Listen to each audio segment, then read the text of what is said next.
Hi, Nick here. It's the end of March and we've got all our grapes in the cellar. At the moment, we are busy still just doing a few pump overs and we've still got some ferments on the whites still going. But let me give you a little rundown of our 2025 harvest.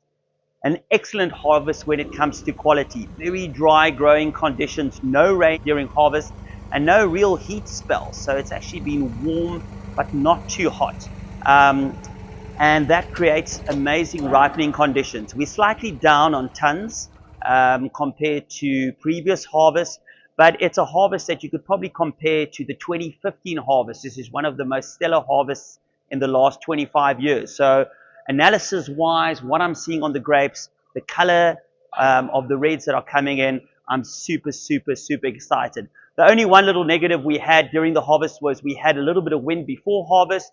And of course, with Rondekop being quite an exposed site, we are quite exposed to the southeasterly wind that can get very gusty. So we had a little bit of wind damage on some of our Merlot and some of our Syrah blocks, but that's why we do sorting in the cellar, to take out those raisins which form because of dehydration of small berries. But it's all out and quality is looking amazing. But the great thing about having a small cellar like this is we've only got 24 hectares in the ground here at Oldenburg, and what we do is we micro-vinify every section. So these are some of my smallest fermentation tanks, but if I'm not happy with the size of these tanks and I want to maybe take off half a ton of Merlot, I can, and I'll ferment it in a plastic bin. So let's go over to Christo in the Merlot vineyard, and he can show you how we actually demarcate the certain areas of the blocks. Hi, Chris here. You're wondering if this perhaps this was the danger zone behind me. So we're basically using this for marking out within a block with the cherry picking we're doing. So you'll see at the back of this, it almost looks like a little snake, that it's from pole to pole, that we marked it out, that certain portion, and the people will only harvest all the danger tape, maybe from the bottom, maybe from the top, depending what we decide, and within a block as well. So within the block, we'll put danger tape on top, bunch them in a bottle, and we'll just pick the middle section. And the reason why we put a danger tape with the cherry picking, because there's difference within the taste profile of the block. So some of the vines is a little bit more vigorous, less vigorous, on a different slope. Maybe perhaps there's a small portion of different soil in the block. So before we harvest, Nick and I will go through the block, and we will taste through the berries, and and determine on that we will put a danger tape down and we'll harvest that certain section. So this piece behind me is only going to be 500 kilograms. That's half a ton of grapes. That's going to go to the cellar. A very small bunch, but perfect quality. Thanks, Christo. Great job. But what you might not know is that we treat our Bordeaux varieties and our Rhône varieties quite different in the way that we process them. So we start with the Rhône varieties. Of course, all our grapes are picked by hand into our small lug boxes, into the cool room overnight. But with the Grenache and Syrah, we do bunch sorting. So we'll sort the bunches individually and then destem them, or put in a whole bunch component with fermentation. While with our Bordeaux varieties, we will not let any stems go into the fermentation. So what we do there is we do a bunch sorting, then go through the destemmer, and then the single berries will run over the sorting table, where we have our team of about 20 people picking out any berries that aren't supposed to be there. So any pink berries, any raisins, or any stems. So with the Bordeaux varieties, we do berry sorting, and of course with the Rhône varieties, we sort the bunches. The reason why we don't destem the Rhône varieties is because they're big berries, they're very soft. If we had to put them through the destemmer and over the table, we'd hardly end up with any juice, because all the juice would be pouring onto the floor. So we handle them in quite separate ways. So about a week ago, Christo harvested our last block of 20-year-old Cabernet, which goes into per se, planted on the most beautiful red iron-rich coffee clip swirls. Over to Christo. Alright, today we are harvesting the last block on Oldenburg, the last of the 2025 harvest, and we're busy in a block of Cabernet, a 20-year-old block of Cabernet called Rondekop 5 that usually goes into our Passé, and yeah, the grapes is looking superb. Very small berries, but they're going to have nice concentration, nice skin and flesh ratio there. And you can just see behind me that they still need to harvest here, but it's like evenly spread. The light penetration is perfect. It's just premium quality.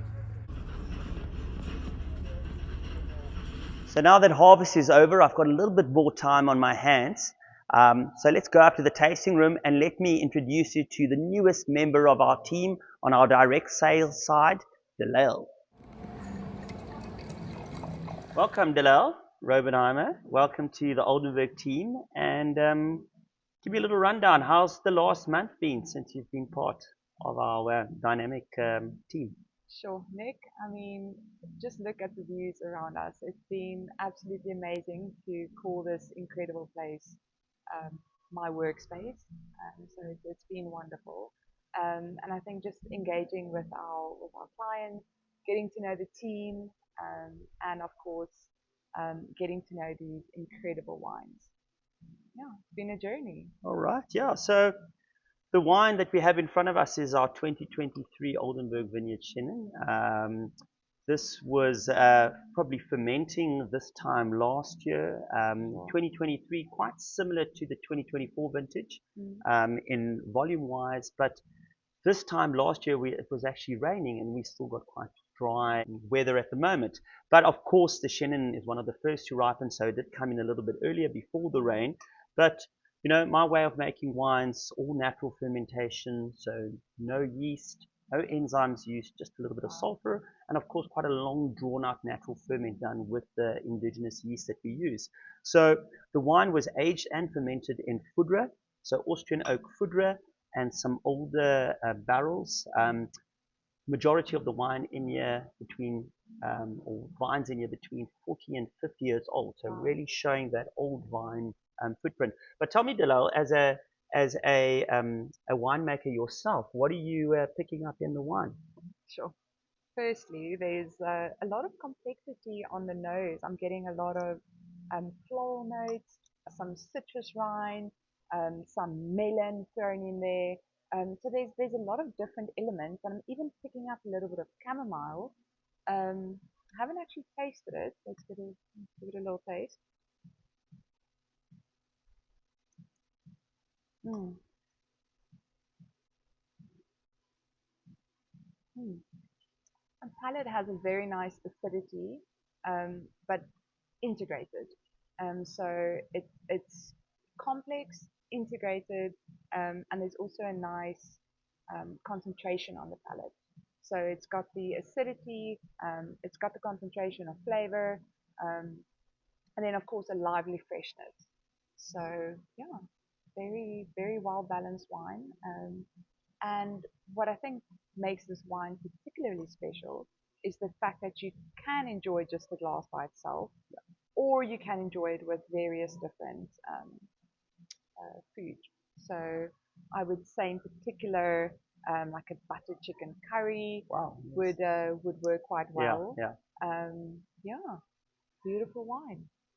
So this wine has just been in the bottle for a bit more than a year now, so drinking beautifully. And if you would like to buy some more of the 2023 Chenin before we sell out and like to meet Delaille, please come down to the Oldenburg Vineyards tasting room where you can meet Delaille in person. And don't just remember, please reserve a table.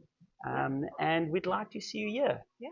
And Delaille, all the best for the future and for many more to come. Excited Cheers. for the journey. Thank you. Cheers.